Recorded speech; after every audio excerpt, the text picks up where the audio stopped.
Mike is away today too. Clint has been for the risk insurance, but has said we'll be back later. So, have I missed anyone? No. All right. Thanks, Karen. All yours. Oh, I should say the boss is away as well. If you're wondering where the chief executive is, sorry.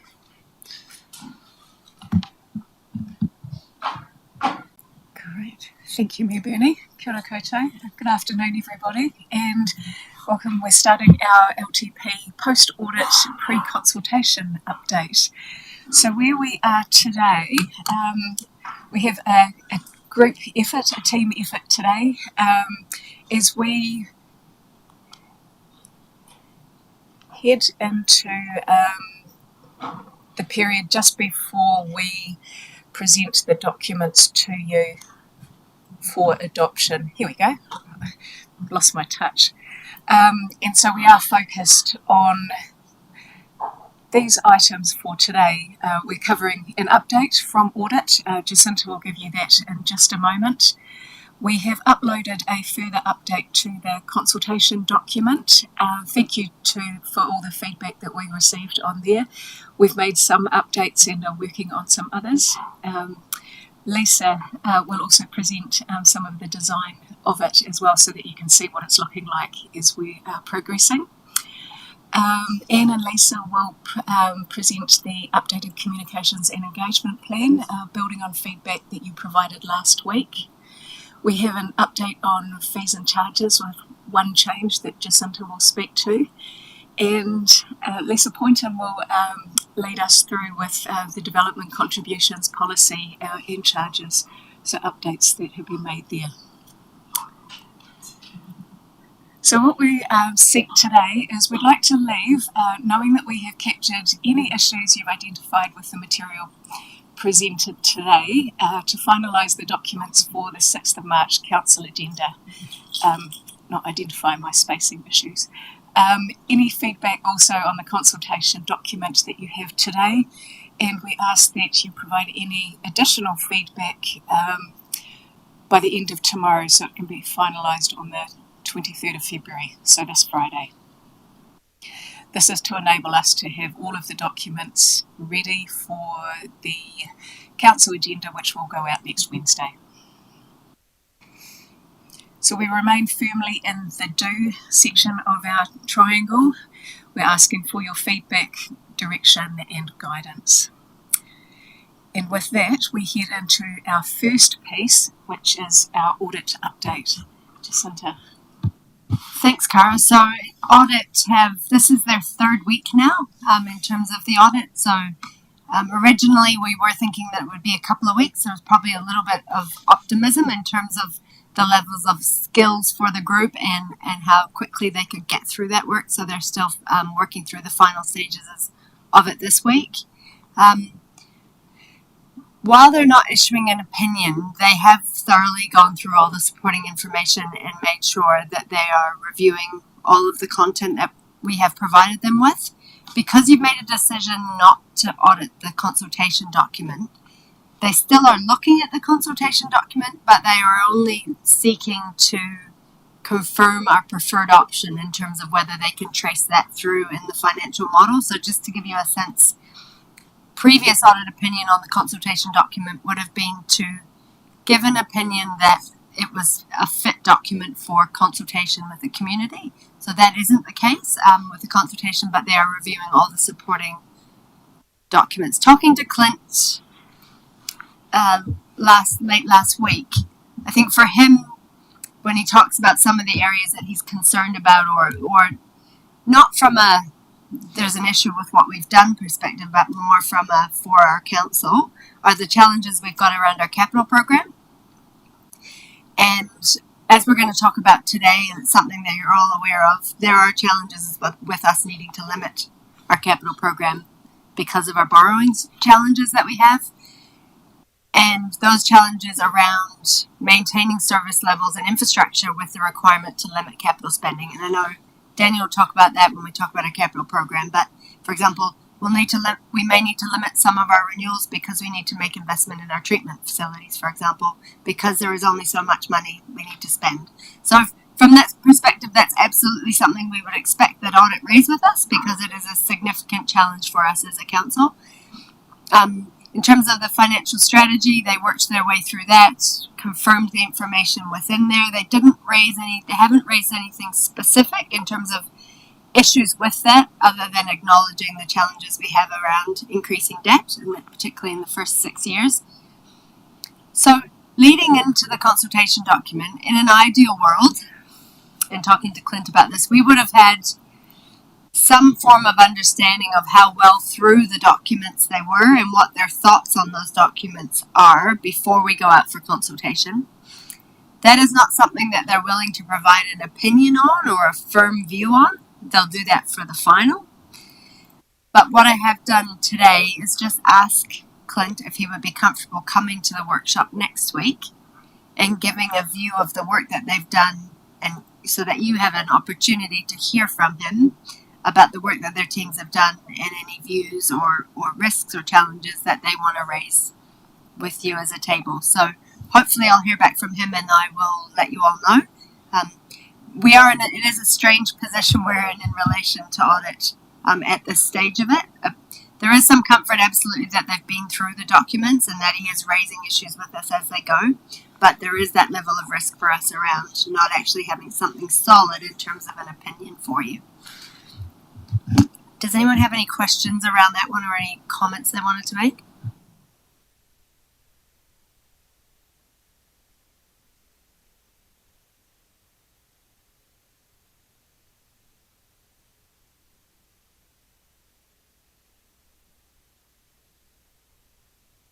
Sure.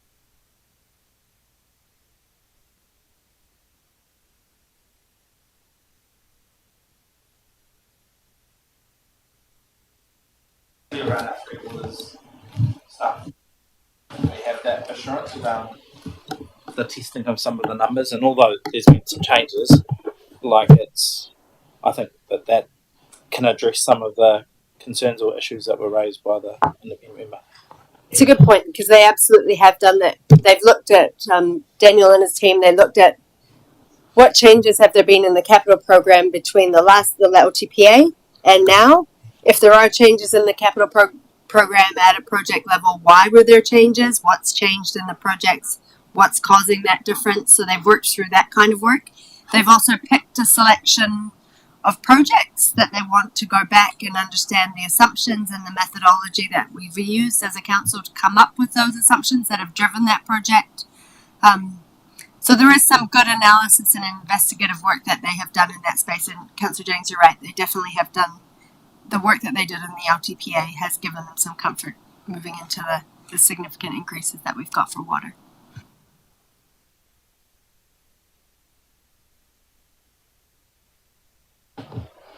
That last bullet point, how or is there tension between that and, I guess, perhaps trying to achieve what Standard & Poor's have raised with us through that letter and potential outcome of a rating and what we might do differently? Is there a... wherein lies the middle? Good question. So for us, I think, so just to quickly touch on, so Standard & Poor's, you all received the email that we have received a downgrade, as have almost every council in New Zealand around our credit rating. That is largely due to the lack of certainty around government reform and around the certainty around funding for councils from central government, particularly given increasing levels of taxes, but not increasing levels of rates at the same time. So from a Standard & Poor's perspective, they see that as a reduction in certainty around the local government and local government organisations for New Zealand.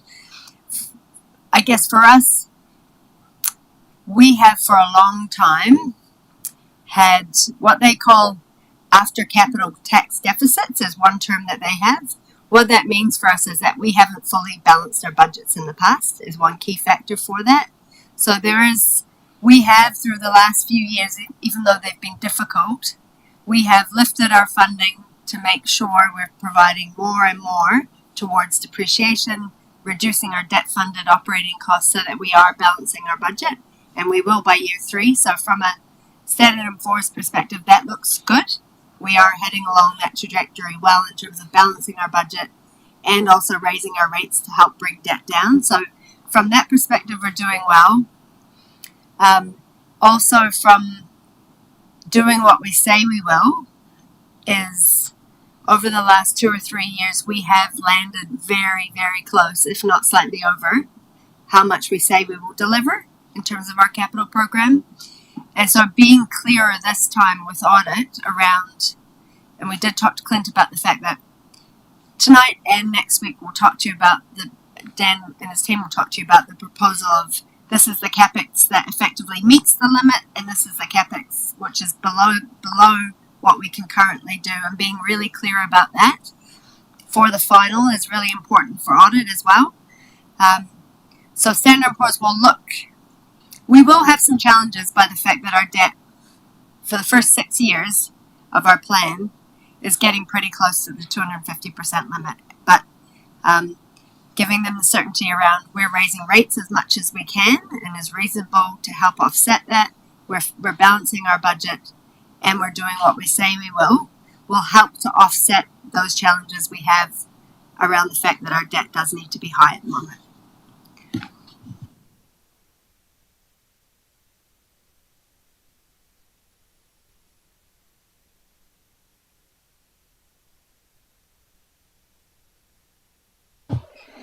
Thank you. And we'll move into the updated draft consultation document.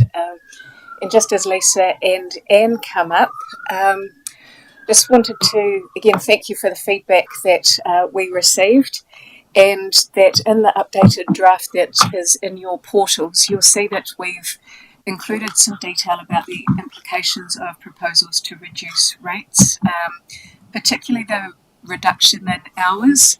On page 16 of the updated draft, we have changed that to on Sundays closing Te Takiritanga o Kurohopū and the youth space, normally open at 1 p.m. to 4 p.m, and Te Awaho Newsroom usually open 10 a.m. to 4 p.m.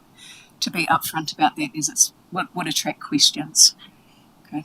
We've also clarified some wording around rates for emissions on page 38. Te Awaho Foxton Community Board on page 33, and working through the infrastructure table to update that as well. And thank you also, Councillor Tukapua, for your feedback on the significance and engagement policy, and we'll be updating that before bringing that to you on the 6th as well.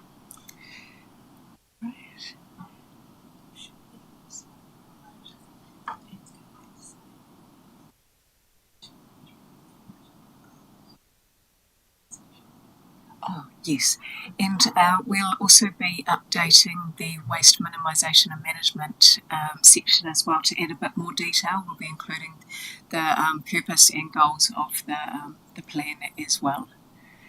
Right. I just had a question on the WMMP consultation document. I don't know if you want me to talk about it now, wait till later, because the one thing that, and I know Monique's talked about this in the past, but right now is our opportunity to ask the question, what role do you want council to play in waste minimisation and management, and particularly around urban waste and the transfer stations and the bags and that kind of stuff. But I know from Monique's previous response, we're kind of not ready to do that, to have that conversation. But what I'm just mindful of is that inside the consultation document, it sets out sort of our targets and our goals and our ambitions around that urban waste, that urban solid waste. And so, and obviously really conscious that the first thing off the block in terms of contracts is the bags and then the transfer stations in October 2025. And so the question is, if we don't ask this question now, then aren't we kind of trapping ourselves by not asking that question, because we're going to have to go through a whole nother say in 6 months' time we say, well, actually there's agreement around the table that maybe we don't want to have a role in bags or transfer stations. Let's go and ask the community. We're going to have to go through a whole nother consultation process.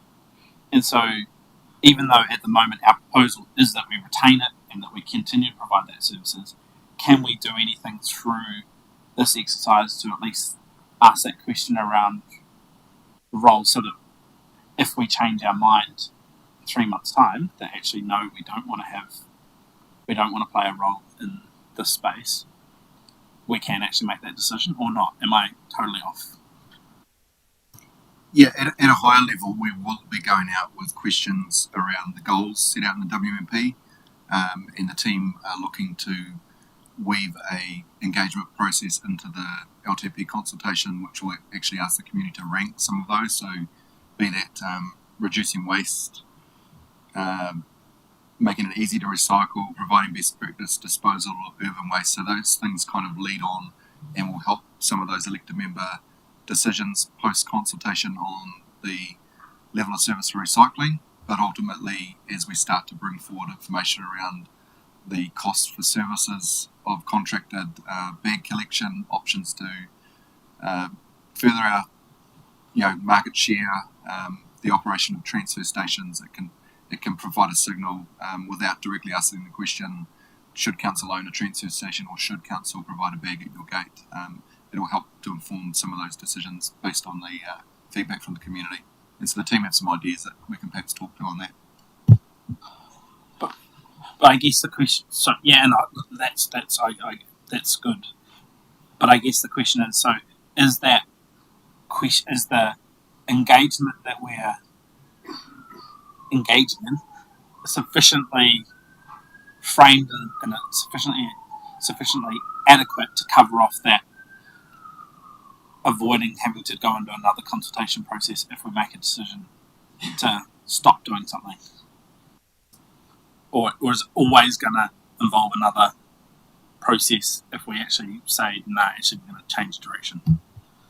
It would require us to go out with the cost and impact in a range of options if we were to look at further level of service changes. Obviously, this time around, the focus is on the recycling and ensuring that we rates funding that and ensuring that we also are clear on how we pay down the landfill legacy. Subsequent briefings, we've talked about the upcoming contract renewals for those services, so the opportunity to shift focus. And through that discussion, we've also raised the question around facilitation of transfer stations and bags. But ultimately, if a decision of council, once that information is received, is to look at a change in that space, it would require us to go back to consultation as part of our amendment, perhaps in 2 years' time, to align with that contract renewal. Yes. Yeah, that's what I recall. It was trying to align with a contract renewal in terms of timing. But do you want to go and then I'll ask my question? And that's what's just in the back of my mind, is that contract October 2025 with a potential to extend for 6 months. I can't remember. And so it feels like that process will start. Negotiations would start sooner rather than later, probably beginning of next year. And so, I think you've answered my question, which is just that if we want to decrease the level of service or even increase it beyond what we've currently got, it's going to require a separate process. Is basically the. And so that's the only thing I was reflecting on, is could we avoid that separate process if we ask the right questions now? But we might not be ready, is the kind of the messaging I think that we're getting. That is the message, correct. That's exactly what we've been asking ourselves as well, is are we doing sufficient enough in the waste minimisation management space to give us the right direction? And yeah, what will happen post this in terms of community consultation? That's why we've talked to the business about adding additional questions in there. And just like the long-term plan amendment where we asked a bunch of questions around prioritisation stuff, I think that we'll be including this also in the workshop, so we'll be able to feed a really rich narrative into what we do next in the waste space while we fix the basics of getting the curbside recycling sorted. And there is language in the consultation document that basically says, but we thought we'd be in a different position than we are. So I think the messaging fine. I just was like I was wanting to see how we could avoid having to do a whole other process, but that's fine.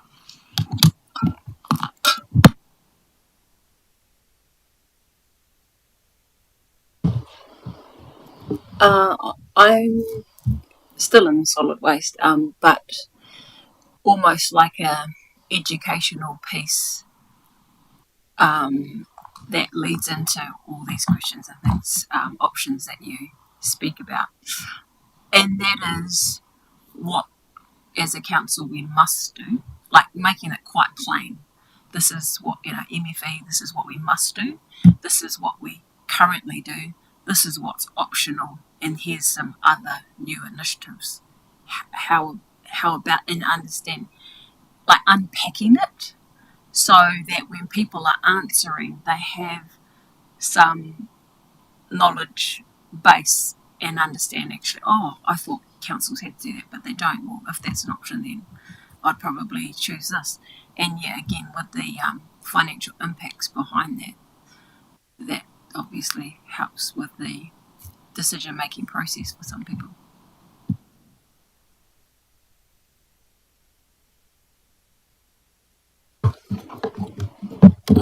Still in the waste for me. Just a question and comment more than anything, but it's about what central government require us to do, and one of the requirements we see coming through now is that we have to put food waste bins in place by a particular time, and again that's going to end up coming with a cost and a place to get rid of it. And I'm sort of picking up on Sam's point about when do we start alluding our community that these are things that are going to be brought upon us anyway. When's the best time to introduce those types of new requirements that we've been given a direction of? Yeah, just a comment more than anything, but just noting that.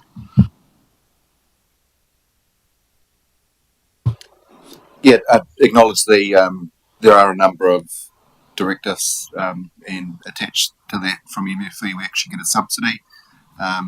Recent conversations are around that potentially increasing, given that it comes out of a national fund that is growing based on the levies that are charged to landfills, and also the fact that our population is growing, so we will over time start to get a larger slice of that pie.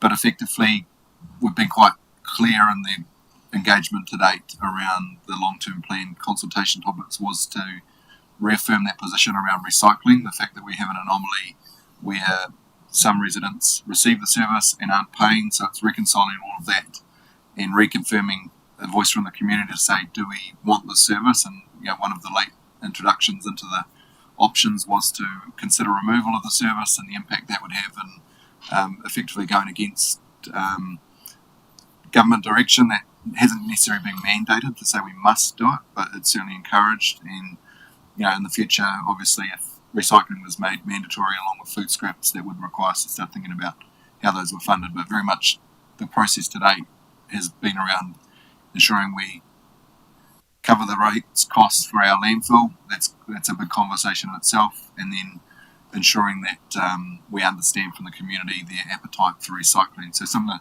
the WMP questions are complementary. That will help get a ranking and enable elected members to make that decision post-consultation. But acknowledge that there's perhaps more we could do in that space, but some of the funding attached to that just currently isn't available with the trade-off decisions we're having to make. So, and sorry if this is an 11th hour suggestion, and it might not be possible, so just tell me that if it's not. I'm just wondering, like listening to the conversation questions from Pity and Justin as well. Could we have a table or just a single page attached to the document that describes what we're required to do or not, and if we're required, if we do something, if we choose to do something, what then standards or requirements we're required to meet? So, for example, because I'm not sure our community really understands what it is that we actually must do, what we may choose to do, and if we choose to do something, then what are we actually obliged to do or meet? And so I'm envisaging in my head, and it might be that it's not possible, just a table that has all the different waste classes and says you're required to do this, you're required to do this, or maybe that it says that there's nothing that we're actually required to do, but that if we choose to do it, then we have to comply with these standards, and it opens up the levy. Do you kind of get what I mean? Like, is it possible? And keen to get a thought from anyone else around the table if you think that's a good or a dumb idea.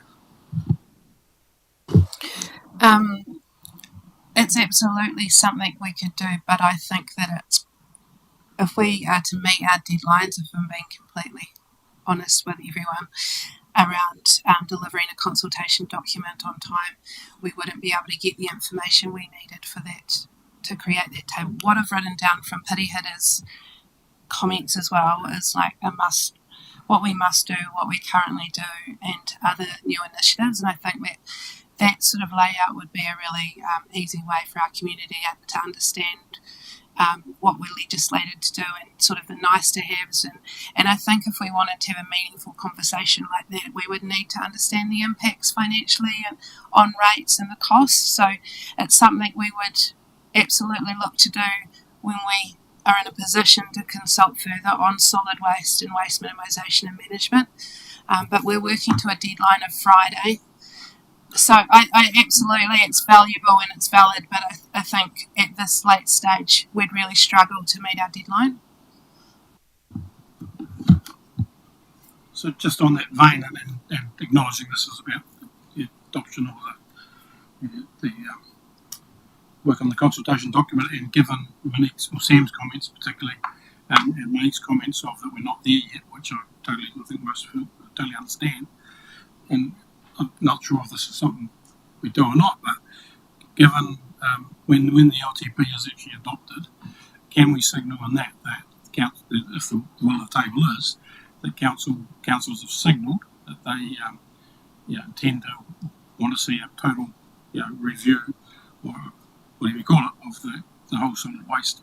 Would that count for what you're talking about, Sam? Because given your comments, I don't think we're there yet, and I agree with Monique, but because I think you're right, we need to totally review the whole solid waste, and interested in what Dan's comments might be, or Jacinda's or Caro's around signalling in this LTP that's is coming. Letting the public know that in our view that needs to come. Just to respond to that, because no, you're right, because the issue is that we're consulting on a waste minimisation plan that sets out then the vision and the direction, but we're not ready to make some of the calls sitting behind that, and so it's kind of signalling that actually while we're updating it, it's driven by these key things that Dan profiled, and so therefore it's in sort of an interim update, but there's an intention to come and have more of a comprehensive look at things, and including asking those fundamental questions: what's our role, what's our level of participation, what's the level of service. So it's kind of it's being really clear about what this waste minimisation plan is about and why we're doing it, but it flagging as you're signalling that there's more to come. I think that's the and I think it sort of does that, but maybe it could be more. I don't know, maybe more explicit. I don't know. So on that, in the room, how would we signal? How can would we signal that? I was going to add that one way that it has been done in the past is when it comes to you for adoption, there could be a recommendation or a resolution in the paper that council debates and agrees if that's the way forward that you wish. Because it was done with rates for emission, and do something similar.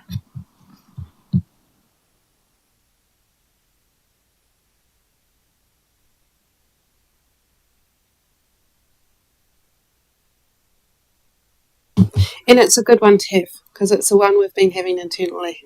Yeah. So the magical, marvellous Irina and Richard have been working on the consultation document design. And so this is just a draft of what it would look like.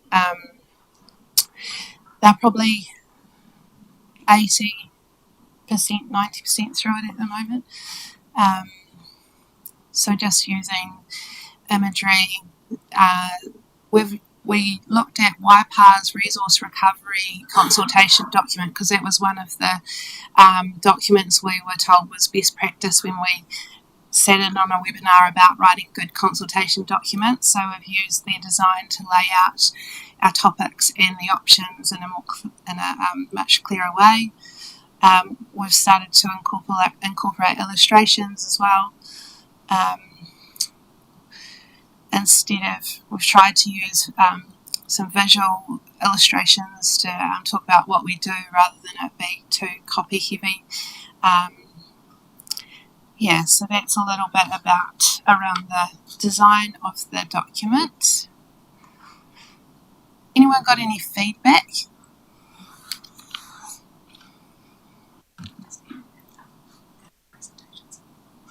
Oh, the presentation's also in your portal if you want to have a look there.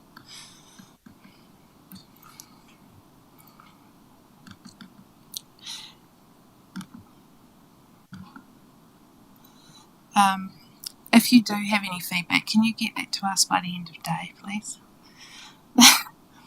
just so I don't have a team that's rocking in the corner. I think it looks great. That's what we like to hear. I'll also say, Lisa, that if it looks anything like your past documents, of every confidence it'll look going. So.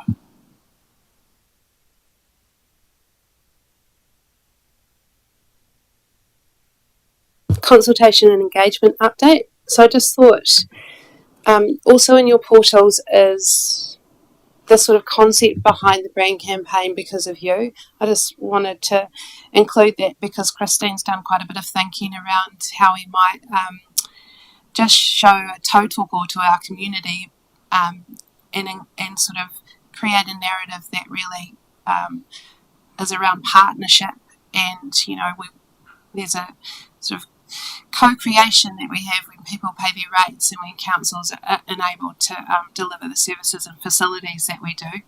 I know we got some feedback last time about it looking like it was a little bit too youth focused, so just added some examples, but I'll read one out, and this is still just draft, but in May 2022, Horowhenua was hit by a tornado.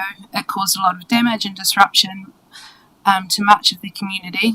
Because of you and your contribution to your rates, civil defence emergency management teams were already prepared and ready to initiate support. And because of you, they are always ready to support the community in the event of an emergency. Because of you, our community has access to civil defence emergency management services. So that's the sort of flavour of the types of messaging and imagery that we'll be including in that brand campaign. I won't go through all of the examples, but I've included a couple other examples around water, community facilities and services, and accessibility of those, and our community centres. Just wanted to also touch on the draft workshop content. And feel free to feed into this even now or after this, but what we thought we would do, particularly with the young people too, is ask them what was important to them and where council's focus should be. We would like to do the LTP prioritisation game again because I think that was really helpful for people to understand the sort of decisions that elected members have to go through when they're trading off between one priority and another. We'll include an interactive budgeting exercise, so how much revenue council has and then what would they put towards whatever services or facilities they'd like. And then we'll include the waste minimisation and management plan initiatives prioritisation exercise, so get them to rank the goals. We could elaborate more on that if elected members wanted us to, so feel free to, add to that if you'd like to. And then with last time we did a presentation with the key challenges, topics, options and impacts that Mayor Burney or one of you will be presenting. And then we thought we'd revisit the prioritisation game. So after hearing what the key challenges and the topics and the options are, would they have changed anything? And then, we heard last week that empowering people to be able to make submissions was a really important aspect of this consultation, and it always will be. So just providing that opportunity and trying to make it easy for people to make submissions, whether that's through business cards or a templated email that makes it easy for them to just contact us. Very informal too, so cafe style seating, 5 to 6 people per group, a mix of individual and group exercises. Purposely chosen to, and this will be in the schedule later, to have them here so that we're able to record and we're able to video the sessions to add to the submission process as well. We've purposely done that, but with the view that there are other consultation events that will be in Shannon and Foxton and out in our community. And then we just wanted to go through the schedule of events. So we've added a couple of additions, and after this, Anne will talk to a few other connections that she's made and opportunities for engaging with a more diverse community. But we've pumped up the Kapa with a counsellor sessions, so we've added 3 additional ones of those. And because they're in Te Takititonga Okura Haupo, Shannon Library and Te Awaho Newstrom, that sort of spreads the locations out a wee bit more. So just want to get your steer on whether you're available for those. It'll be every Thursday basically throughout the consultation period.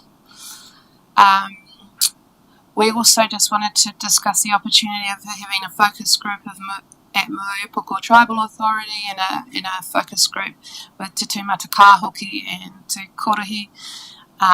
So looking for some direction on that. And then there's a couple of additional opportunities that Anne will speak to. So you've got the schedule in your portals. Feel free to start populating when you can attend those events. Love to see some names come through. But also let us know if it's too much. If you'd like to see more, I think some feedback around how we've pitched it would be good. Lisa, have we considered some of the other groups, like the farming groups, the ratepayer, the ratepayers associations and things like that? They're not on that list yet, but they're obviously going to be part of it.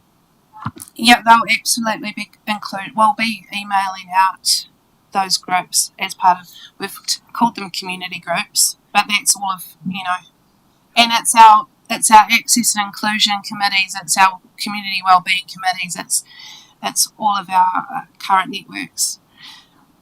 Just addressing as well, you asked a question last time, Mayor Burney, around when people submit. So Kara's pulled this information together just to give you an idea of people like to hand their homework in late.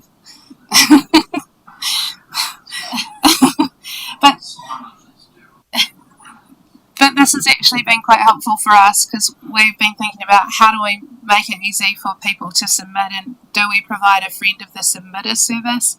If we did, where would it be and what time would it be?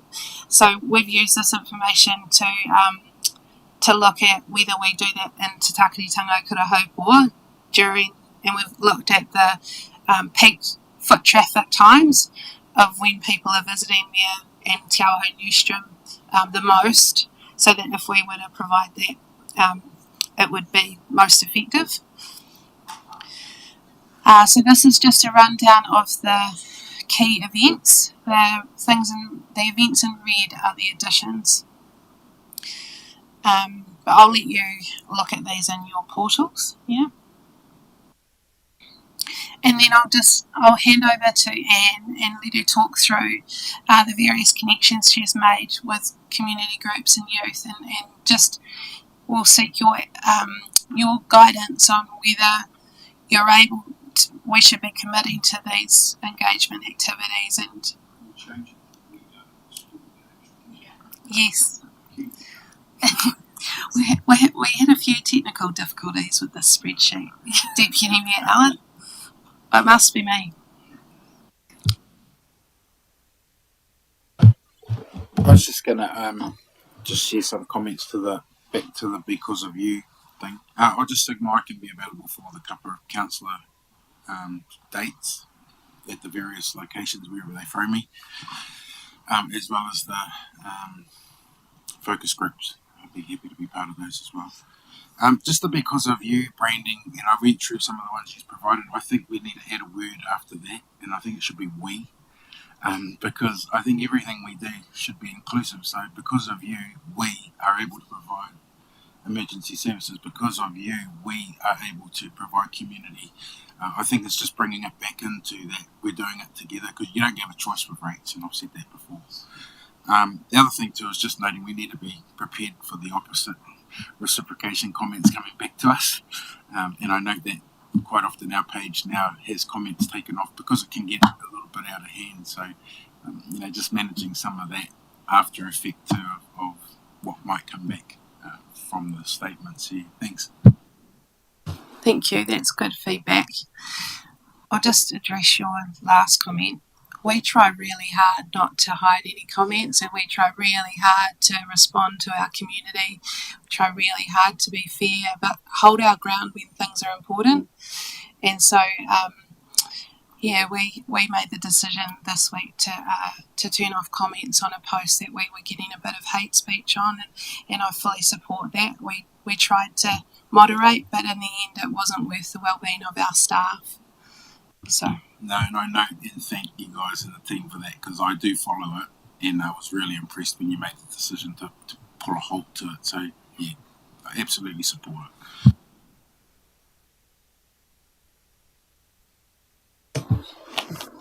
Kia ora koutou, talofa lava everyone. So just following back to the last workshop of our harder to reach audiences. So Levin Intermediate, we're really keen to jump on board, but they'll be running an electives program and are willing to add council as an option. And the amazing thing is that they are running it Monday afternoons from 1:30 to 3, and it does fall during that consultation period. So it's about 4 to 5 week program, and so they're keen for their student counsellors to join this elective, plus students who hold leadership roles in the school. So it'll be about a group of 22 plus students that they will definitely kind of recommend to put them in that kind of elective. And so and what they also suggest they're willing to do was it could be a mix of having it at the school, or they're happy to bring them in also during that 4 week, 5 week block. And so even though the main focus will be RTP, but we could also look at how we can involve other areas of the council. So it could be a waste minimisation session on that. The school was also interested in the Tara Eka project, so they also really keen to learn about what are other projects that are going that their youth can contribute to. So they were really keen on how can their students feel more connected in this space, but are also wanting an ongoing relationship. So whether they have student reps that come in, maybe whenever we have big projects happening, get some sort of know what's happening, and then they take it back and share that with the rest of the school. And so that was some things that came up which were awesome. So I thought that would be what that looks like. Yeah, it could be we work together, elected members go in, and that's a kind of a process at the moment that we're getting their feedback on how could we work together to deliver that with you. That would be awesome to you can put your names down on that. No, but any questions on that before I move to the next one? Yeah, sounds cool. Yeah, I got excited because I thought, didn't want to put pressure on to say maybe a session, but they offered us for weeks 5, to add it as a elective, which I thought was pretty cool. So I wanted to share that with you today. And Levin East Primary School also keen for that, whether it's an assembly for year 5 and 6 or a block where they come together and an elective members to present something that we can run an interactive session. So that's currently, we're just working on what that could look like and a date for that. And then also got Unison Community Choir. So if you love to sing, can come along. But Unison Community Choir has about 40 to 50 students from different schools around Horowhenua. And so they range from primary school up to college, mostly Pacifica, Māori. And so they come together every Monday from 4:30 to 6. So that's also an opportunity because it falls on a Monday, and it could be something that we could work together and go along and present on the LTP. You might be lucky, they might sing you a couple of songs as well. So, if there's any other questions, but that's what we've got put forward today. Move to the next slide. Is there any questions? So you'll unlock that document today. It's already done. Cool. It should be unlocked now. The 3 college assemblies, is that possible? No. Yeah. Okay. We had a chat with Mark Hammond around how we engage youth, and because Nat's going to really lean into that area of engagement, and we agreed that we'll try and get, instead of going to the assemblies, we'll try and get the youth leaders alongside the youth voice to attend the youth session. That's good. I just, when we had the Youth Council Youth Voice present to us at the end of the previous term, they asked for elected members to turn up to a school assembly and talk to them. Yeah, that was all. That's where that came from them, the young people themselves. We can take that on board and reach out to the colleges and see if we can get some slots. So is there anything, I'm just conscious, we've got a few TBCs in here. Is there anything that feels like we shouldn't be doing it? You'll note we removed the Horowhenua Vibes sections because we thought we'd wrap that up with one dedicated youth event. But shall we not put TBC and commit to dates and times for all of these events, or what's the vibe out there? I think you should put dates in. If there's no response, then we need to re-look at those timings and those events and to see whether we continue with them. But I would put them in. Let councillors, put their dates and times accordingly and see where we land. We've still got a couple of weeks to sort of refine that, so let's see where we go.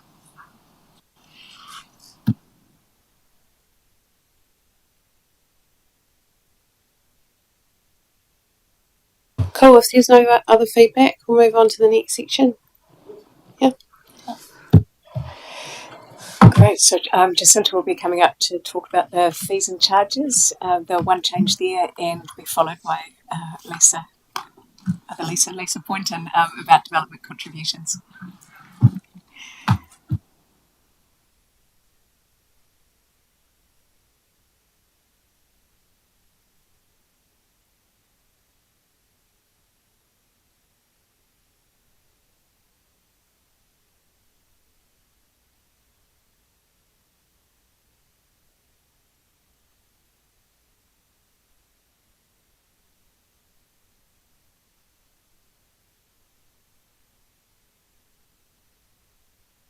Okay, in relation to this one, Blair may want to jump in at a particular point because I'm not fully familiar with the detail, but this proposal is not to change an overall fee, but it's to change the level of the deposit that's paid up front in the housing business development area from $600 to $300.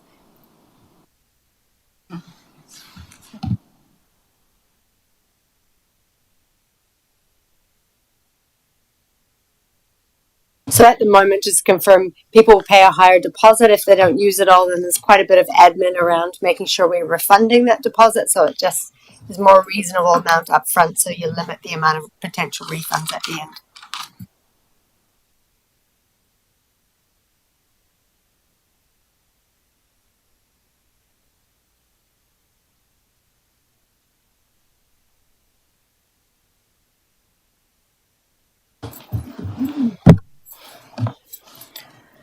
Thank you.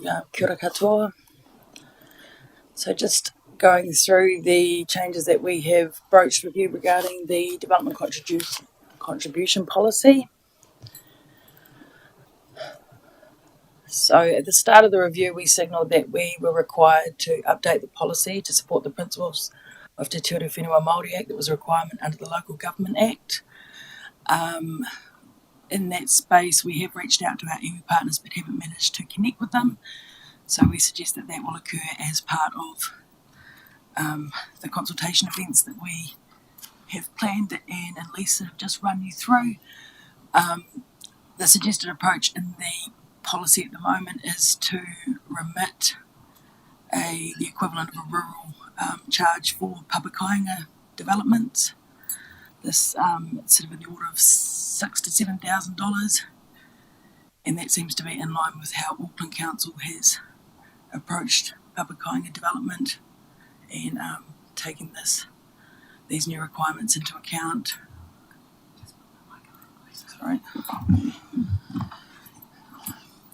We also broached whether we introduce the ability to recalculate development contributions when they're not paid within a year of the first assessment, and that's to allow us to take the consumer price index increases for construction costs into account, probably to more accurately reflect the cost to council. We've included that in the policy. We're just working through whether that is compatible with the current model and the inflated costs that we already use. So that's there. We have introduced the opportunity to delegate some of the decision making for requests for remissions, reductions and postponements to the General Manager of Housing and Business, or the CE. The current approach is that the General Manager for Housing and Business would have delegation to approve requests for postponement, which is generally someone requesting to postpone their development contributions from the subdivision stage to the building consent stage. And then in relation to requests for remissions and reduction, obviously we've recently had our second hearing for remission of fees. We have had a third inquiry where the contributions were assessed as being in the order of $1,700. It was, my understanding, it's a community organisation, and the cost of the hearing deposit is set at $3,200. So the cost of the hearing at the moment is twice what they would be looking to get back. So for cases like this, the suggestion is that we have delegation to the General Manager of Housing and Business, or the CE, for requests up to $10,000 where, in the cases where our criteria are clearly met for, community organisations and social housing, which social housing is less likely to come into it because of the projected cost. Well, I think the thinking at the moment is under $10,000 to delegate. We've updated our growth assumptions and base data, and we've also introduced maps to define the various development contribution areas. These are basically to assist the development contribution officer in deciding, especially in that space around what's live-in, what's WOHO for things like water charges. So they'll be introduced, and it basically follows the current, essentially the town boundaries for that. So that's where those ones sit. We've also had the opportunity to bring in an internal challenge team, which has been really useful for testing our policy assumptions and underpinning the proposed charges, and also just to go through all of our thinking. So thank you to those who participated in the challenge team, and also thank you to Councillor Tukapua for your time on this project and for sharing your thoughts on it. It's been really useful to work with you on this. So as part of that, we have gone through our assumptions and tested them and tweaked the model accordingly. A few other things sort of cropped up in the background. Trickle feed water supplies, obviously they're a rural supply that essentially gets a residential level of service, so we propose to charge them a residential rate. Fairfield Road stormwater, there is the possibility for a separate targeted stormwater charge. We do have our person on the ground, our consultant, reviewing the model. I was hoping to have that back for today, but unfortunately he is a rural volunteer fireman and has been called out, so we can't begrudge him that, but hopefully I'll be able to upload the latest figures this afternoon. But I think there could be, if we were to introduce the targeted stormwater charge at Fairfield Road, it has the potential to increase those contributions quite significantly. And I think the initial figures that he was working off is possibly a drop of about 1,500 for the rest of Levin, but it could increase in that area by about 20,000. So that's something we need to work through, but those figures aren't confirmed yet. We did look through stormwater and charging on a lot area basis, as Palmerston North City Council does. The difference with Palmerston North City Council, as we've gone through and tested, is that they have on-site stormwater reticulation and we don't, so the per area basis for stormwater doesn't particularly work in our model, where it's generally stormwater from buildings is dealt with on-site. Our stormwater charges are generally for the stormwater that goes to the road, so it is more of a general across the board charge. Councillor Tukapua had some thoughts around potential remission for owner-occupiers undertaking infill. We haven't been able to find an example of another council within the Greater Wellington Regional Council or Horizons areas doing that, but I think it certainly does have legs, but we haven't had the time to investigate that properly at this point. So in order to give it the proper consideration, I'd recommend that we hold that over for now and look at a potential amendment for next year. Interesting that came up was an inquiry just recently from somebody looking at a second dwelling on a property. Does that count as infill? Not actually not subdividing the property, but just providing a second dwelling on there for a family member? We do charge for dwellings and subdivisions, so we charge it whichever occurs first, or if a second dwelling occurs without subdivision, we do charge at that stage.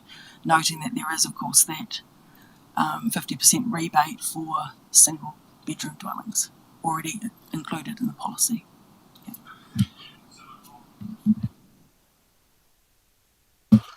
Lisa, sorry, the one you referred to about giving delegation to the GM Housing and Monique, previously that has been heard by an independent commissioner and then by the hearings committee beforehand.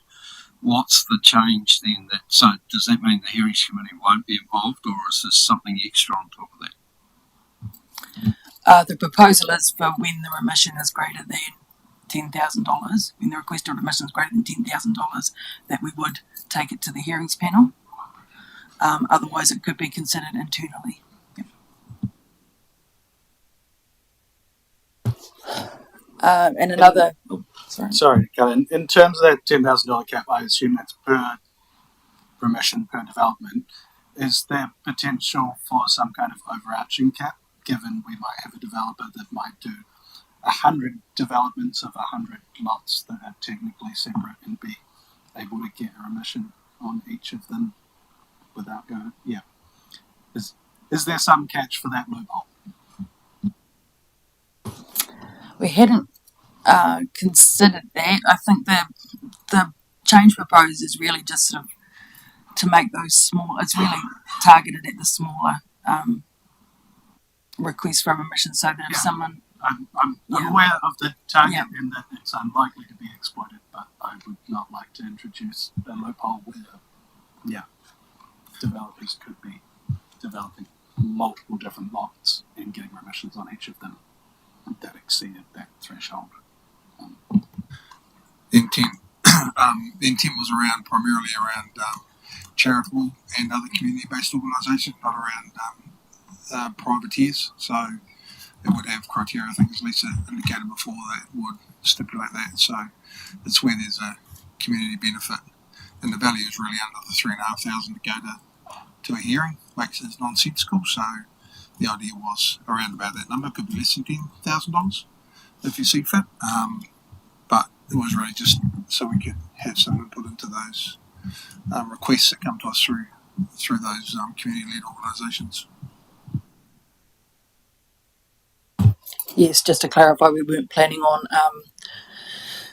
introducing additional criteria that people could apply for remission under. We're proposing to leave those generally as they are. So it would only be in the case of social housing or where there's a significant community benefit is mainly where these requests will come from. The other change we're proposing to make is a greater flexibility to undertake a special assessment under the policy. At the moment, the wording says that where an activity is not provided for in the table, we've had a situation where we've had some industrial subdivisions, potential future users that might have a greater demand for especially water and wastewater than our policy averages them out at. So in this case, we're proposing that we have flexibility to seek to recover more like the actual cost of what the services being provided, but also in a situation where you have a large storage building with a small staff facility area. Generally, if we're charging on the per area basis, a 2,000 square metre storage building, for example, might be up for 8 to 10 sewage levies, but they only have one toilet, for example. So in those cases, we'd seek to be able to drop the charge back also. So that's the general flavour of the changes that we're proposing at this stage. Is there any other feedback apart from what we've heard? Yeah, that second to last bullet point, I note the feedback is not quite enough time to, I guess, shake that up a bit better in time for this to go out. But could I just float it with others and see what, like, as a concept, whether there is even room to look at that. So it was owner-occupier for the high or mainly medium density areas that were zoned medium density, which is urban, and scenario being, and these are averages of course, let's say someone had a quarter acre, according to our rules, based on minimum lot sizes, they could cut that up into 4, right? So it would still be within the square metre. But in this undertaking, one of those 4 would have to be still owner-occupied in order to prove that, because they might be putting the next building's another family member in it, like Ross said, and then they might sell the other 2 to make a little bit, whatever that menu. And they would still pay the full DCs on, you recall the table, let's just think of Levin as an example. It's got jumping from 15,000 to 30, and there's a district-wide charge and a scheme charge specific to. Oh, yeah, there you go. And I guess in summary, the amount remitted, or what they essentially get relief on, is it worked out to be less than $1,000. So in the equation, in the numbers, and within those sort of guidelines and boundaries, that second and that third, they get $1,000 off the DCs. So it wasn't a huge amount of money, but it was something to recognise that in those priority growth areas, particularly medium density or land that's currently built, and we want to encourage infill rather than sprawl, Now that it's jumping to 30,000 as an example, there was, well, it's very little incentive to still proceed with their development, but it provides for our current residents and ratepayers that have been here already paying for the infrastructure that exists, but really they're just adding a bit more volume because they're adding maybe 2 on a size like that to the existing system, so it's receiving in and they're paying the bulk of it anyway and do so within the DCs, but they get that tiny relief at the end. That was effectively where I was, well, the rationale and the intent around that.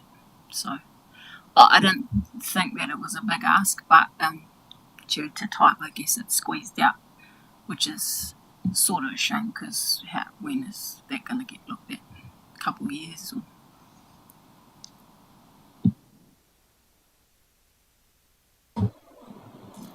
We can seek to look at that. You do an LTPA potentially next year if there's other.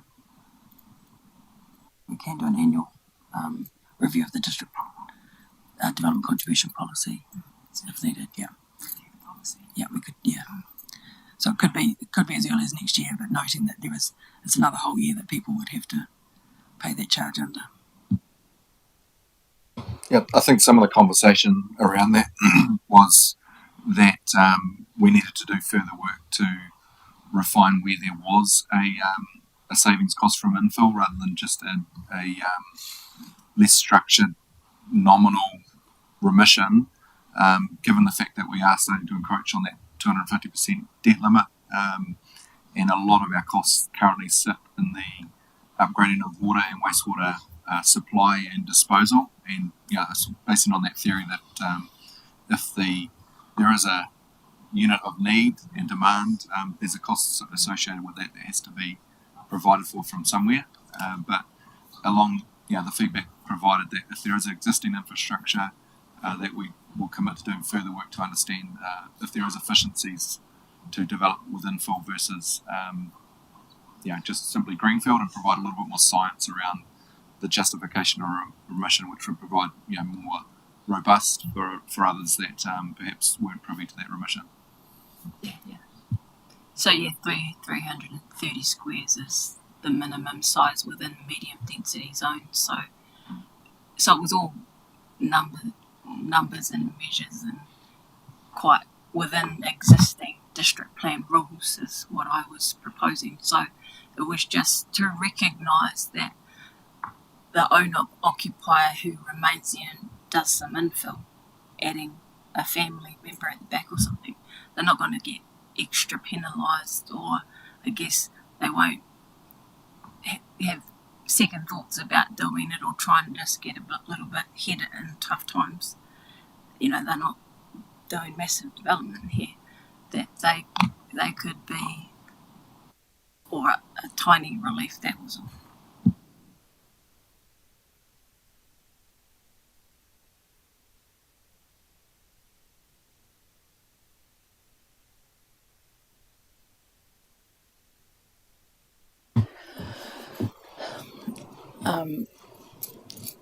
So, as a result of the work that we've done in the last few weeks, these were the figures as of this morning, noting that the change that I mentioned about North East Levin hasn't been incorporated into this model. So we'll update the model and make sure this table goes into the portal for tonight for consideration. You'll see that Levin has dropped about $1,200, I think, at the moment, down to 28,806. Still a considerable increase, but less than what was proposed. Also, Taraika's had a drop of about $3,000 as well. So these are where the figures are sitting, noting that also we will need to do some work in the future with regards to what the actual cost of those services are going to be, but based on the current charges or the current figures we're using in the model, the figure at Oho has dropped also. So these are what the current charges are proposed to look like.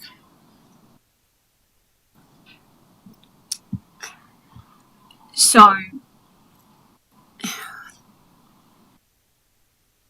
as I understand it, DC's was for growth, right? I think, oh, well, there are known stormwater issues in hotspots, we call them. And to remedy some of that, that's kind of like existing work to do, maintenance. At the same time, though, we've done a little bit of rezoning here and there. So, for example, if Foxton has some stormwater issues, they need some better or newer.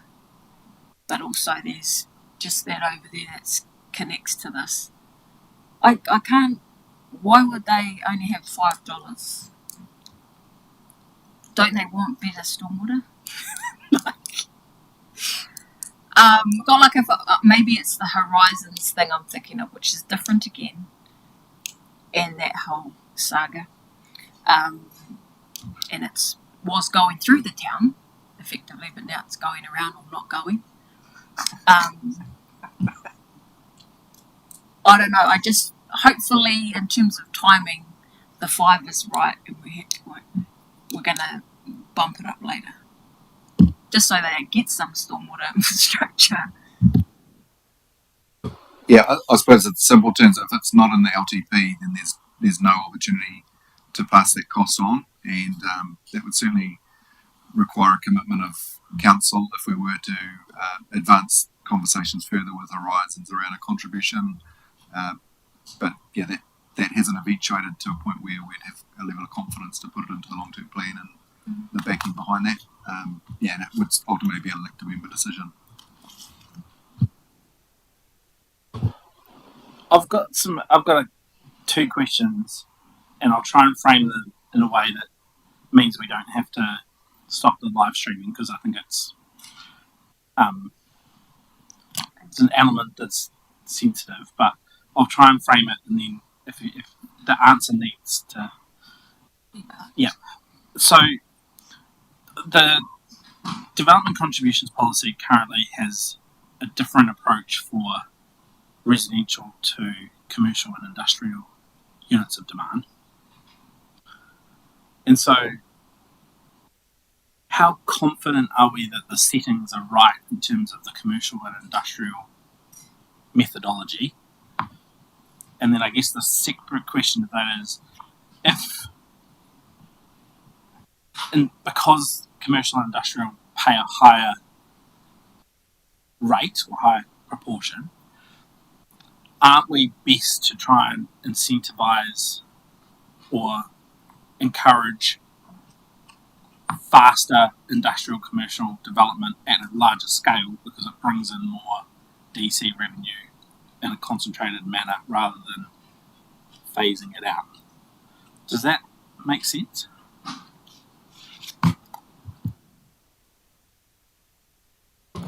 Well, I think we've just spoken about some of the changes around the model and the policy that would allow more flexibility for a user pays type arrangement for DC charging. So the example that was given is if there's a based on a square meter area, there's a large storage facility that uses a very small amount of water, they would get charged exactly the same amount as a smaller facility that used 10, 15, 20 times the amount of water, and potentially was in excess of what a general household would take. So obviously there can be ups and downs, and it can balance out. But some of the direction and the investigation the team are looking at is to actually be a little bit more refined and a level of fairness around almost a user pays type arrangement for share of that service to be provided at the gate. Can I request that we just go into off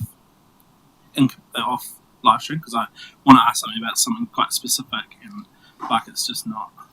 Could we pick that up during the capital projects briefing later this afternoon? Yeah, sweet.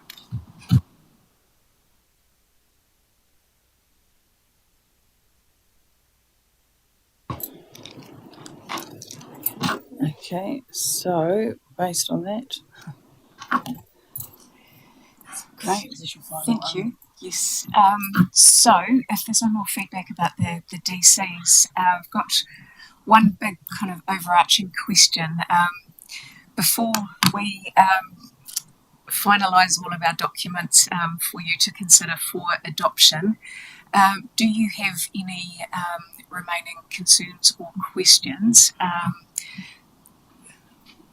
that we should be addressing before we do that?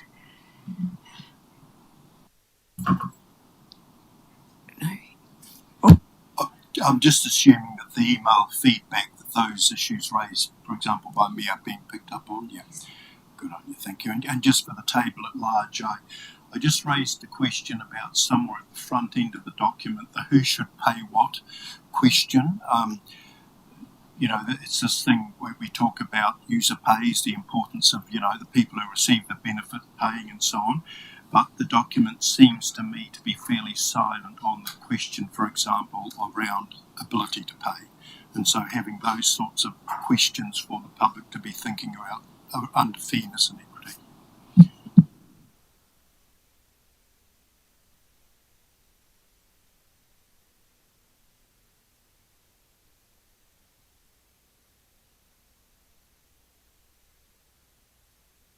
This is just the next steps.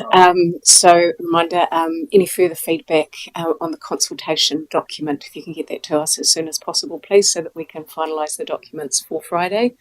Another reminder, please sign up for consultation events, and a recap, the agenda for the council meeting goes public on Wednesday, and you will then have all of the documents to consider for adoption on the 6th of March.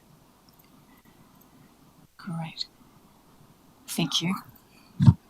So, sorry, Gary, I did have a couple of things I noted earlier. I thought I noted them. But I can email them if it's easier, or is it just... It's just I'm reading through the document, there's a couple of things that popped up and I wasn't quite sure. One was page 38, around the community board. It says there's 2 councillors on the community board. Fix that, cool, yeah, cool, we got that one. Oh yeah, yeah, because I didn't think I was meant to be on it. The other one was just the wording on that same area. It said explaining that Foxton gets an extra benefit of the Foxton Community Board. I just wonder if that word should be extra representation rather than benefit, but it might be semantics, I don't know. But yeah, thank you. And the other one I think has been covered, so that's fine. Thank you. You could email that through to us. Thank you very much.